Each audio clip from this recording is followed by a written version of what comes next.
All right, guys. We got a good show every day. We have Tomiwa, Durojaiye. His final five schools are Kentucky, West Virginia, South Carolina, Vanderbilt, and Georgia Tech. Thanks for coming on, man.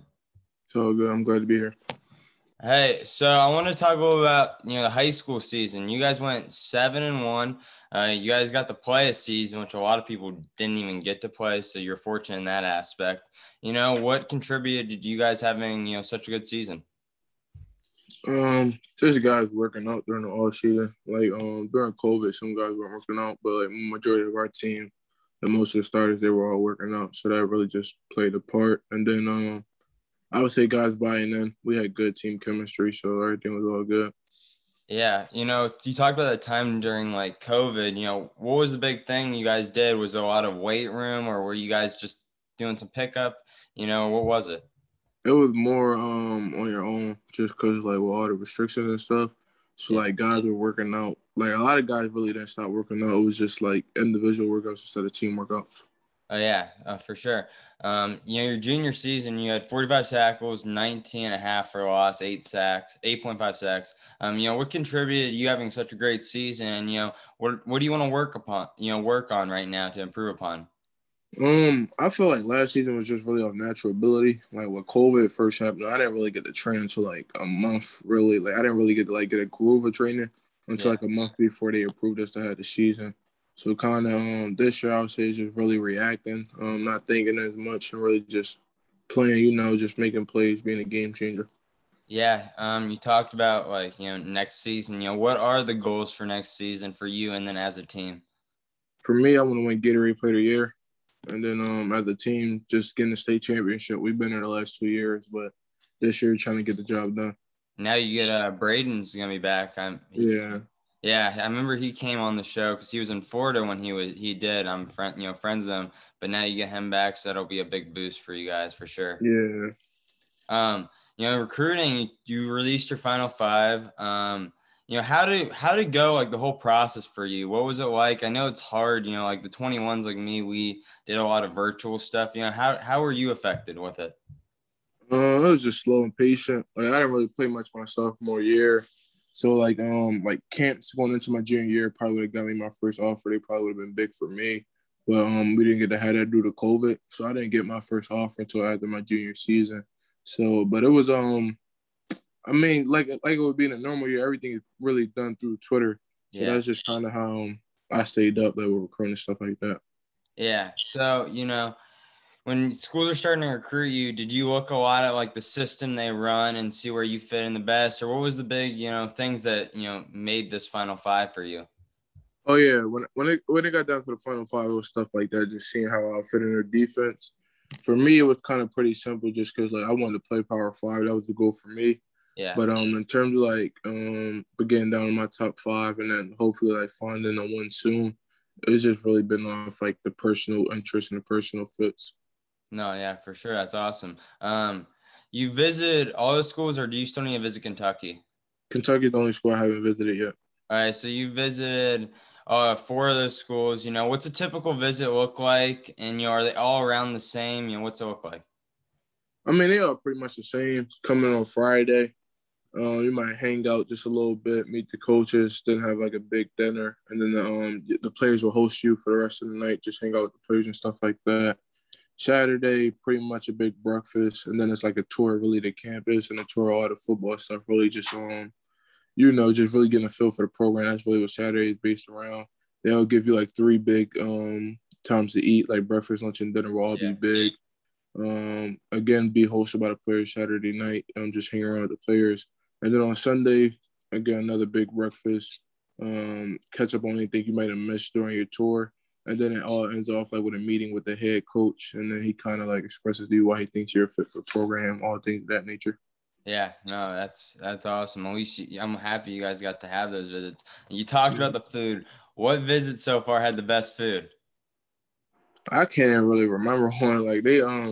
They force feed on all them things, so it's you can't even really process a meal. You get tired of it actually. You get tired of eating. Yeah, I would say Georgia Tech, they take us to one place. I think it's called Capital City or Capital Borough. Had nice steak. But other than that, you really like all the places, like they'll take you to all the fancy restaurants and stuff like that. But Yeah. you'll get tired just because throughout the day they feed you and then they give you snacks. Yeah, for sure. You talked about, we talked about some of the offers. This one's always has a funny answer to it. It seems like it's always happens at the weirdest time. But when you got your first offer, where were you at? What were you doing? I was in the car actually gonna go pick up my little sister and my dad. Yeah. That's Yeah, Akron. yeah. I was just talking to the coach maybe 37 minutes before that. No, not 30, like maybe an hour or two. And then Yeah. he also told me that like he was going. I was talking to the outside backers coach, and then he went to the D line coach. They watched my film together, and they kind of gave me a call in about an hour or two later and pulled the trigger. Yeah, that's awesome.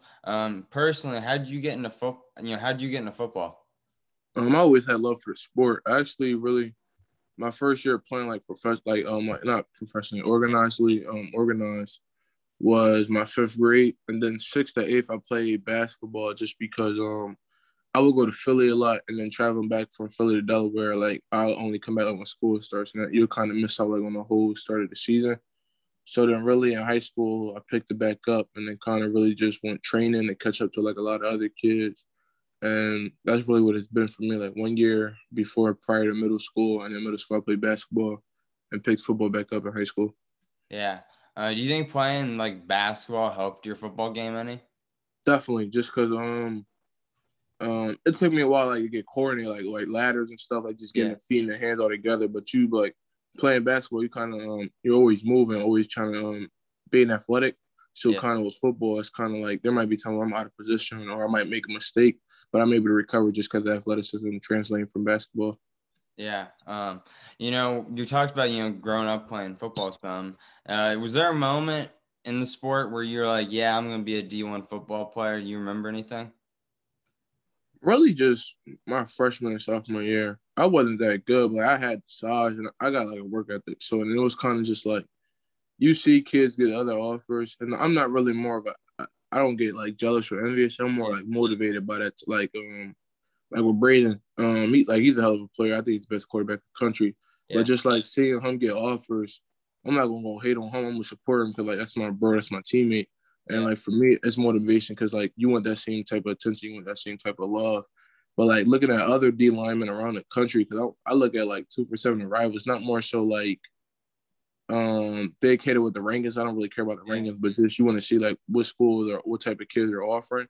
And if, like some like confidentially, like I feel like I'm better than a lot of those kids. So for me, it was kind of like if they're getting offers, it's just a matter of time for myself. Yeah. You actually kind of led into the next question I was going to ask.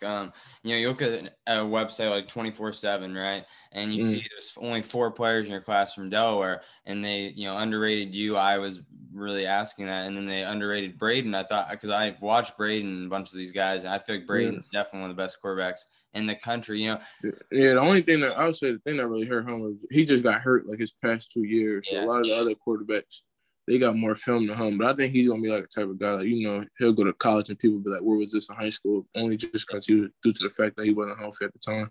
Yeah, but why do you feel like Delaware is such an underrated state for football, and why it should be getting more love? Because I feel like it gets underrated a lot. Yeah, it definitely gets overlooked. I would just say because like at times it's 3 big things for me. I would say just 3 or 4 big things. You're surrounded by Philly, Jersey, and Maryland and Virginia, so it's easy to get overlooked like that.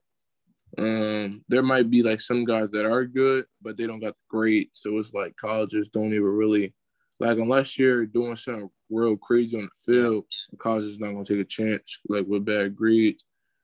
Third, I would just say maybe like third, you got people in Delaware that kind of does have influence, but they're like looking out for kids that don't even be like that good. So it kind of does like it causes the other kids to get overlooked just because I would say like even between like the media and Delaware, it's a lot of politics played in that. Yeah. And I would say it just and then another thing is really a lot of top athletes leave the state. Like Marshawn Lloyd, running back for South Carolina, he was a 5-star #1 running back at one point in time. He's from the area. He was supposed to go to the high school that I go to. Yeah. So a lot of other guys like college athletes that really just they're great players, but they play in other states. Like there's a guy named Riley Collins. He had went to Newman Goretti just because of due to the fact that he wasn't really getting recruited that much. and like just it's a good move. You can't get mad at it. Like you gotta make the best move for yourself. But that's what it really is. Like I would say that's the main reason is a lot of top talent leaves the state. Yeah, that's unfortunate to hear. I didn't know that, but that sucks. Growing up, did you have a player you like modeled your game after or anyone I you don't looked really up to? model it after anyone.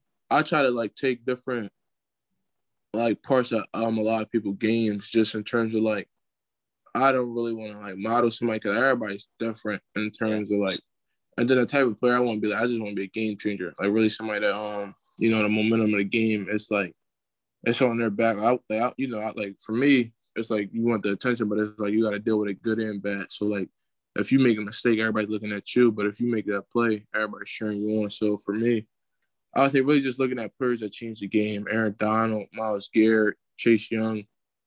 A lot of guys, the Watt brothers, just really guys you got to like game plan for and be like, like if they make like you got a game plan for them if you want to have a shot at beating their team. yeah. It was kind of funny. It's crazy that Chase Young hasn't been around too long, but you're already mentioning a guy like that's name. Do you feel like you're mentioning his name because you're kind of when you were in high school, or middle school, you like saw him and you're like, yeah, this is a guy that's not that much older than me that I could play like. Not so more like that. I'm kind of like football junkie. Like, I really just like watching a lot of guys like plays like college and pros. So Yeah, like his last 2 years at Ohio State, like the year before he came out, and then a year where Bosa had got hurt. Just watching that and like even like his rookie year was kind of like he's a rookie getting double teamed yeah, at times. Like that's scary. yeah. Final three questions. Over the course of your career, who's the best player you think you ever played against? Against Yeah, that you have respect for. it's not like there's good players. It's not like no one has ever been Yeah, like yo yeah he's crazy. We gotta stop him. yeah, Maybe my sophomore year I didn't really play, but we played against Debo Williams. He's at South Carolina now yeah, too. He was a problem just in terms of like so people might not like to say it, but like like when there's only like one person that your team always constantly like mentions when they're getting ready to yeah, play them, or like because everybody calls him Debo, like you got people on this team saying like his real name, just trying like saying that we don't fear him. Like you kind of that's respect to me. Like just in terms of if I'm going into a game and the team is like Tommy ain't gonna do this, Tommy ain't gonna do that. Like that's respect just for because like it's clearly it's 10 other people in the field. If he had to always talk yeah. about me, that's respect. Yeah, for sure. When you're only talking about one player in a team sport, that Yeah, that man's a good player. We yeah. always finish off with these final two questions. Over the course of your career, what's the best piece of advice you ever heard? That I ever heard. Yeah, Um, who better? Like my D line trainer always says that. I mean, like just in terms of like like even before like I was really starting, like just why not? Like why not you make the play? Like who better to do it than you? Like you put in the work. That's really something I would like. That's really one of my advice to kids. Like more so like what I learned is stop trying to like prove people wrong. Just prove yourself right. yeah. like what you feel like you're capable of because you put in the work. So like who better to make this play? Who better to go get that sack? Who better to lead the team than you? No, yeah, I've never heard that, but I like that. I'll take that piece of advice. Yeah. Final question. We always finish with it. So when your football career is over, down the line, how do you want people to remember yourself? One of the greats of all time. Really just somebody that changed the game, like in terms of like really the way you game plan, really just I want to be like I said, I want to be somebody like my team, both high school, collegiately, when I get there and the pros one day, they could count on me. Like I want to be in that conversation. Like when you talk about the best defensive players of all time, and I know like it's a long way to go. I know I ain't nowhere close to that yet, but like Yeah. if I keep putting in the work and surround myself with the right people, I know that's possible. Yeah. Well, Tomiwa, I appreciate you coming on, man. With the NIL bill getting passed, we have much more, athletes starting to get involved, helping out, and it means a lot for us for you to come on, and I'll Yeah. definitely try to catch a game, wherever you end up going down the line, man. I appreciate it. Thank you. Thanks, man.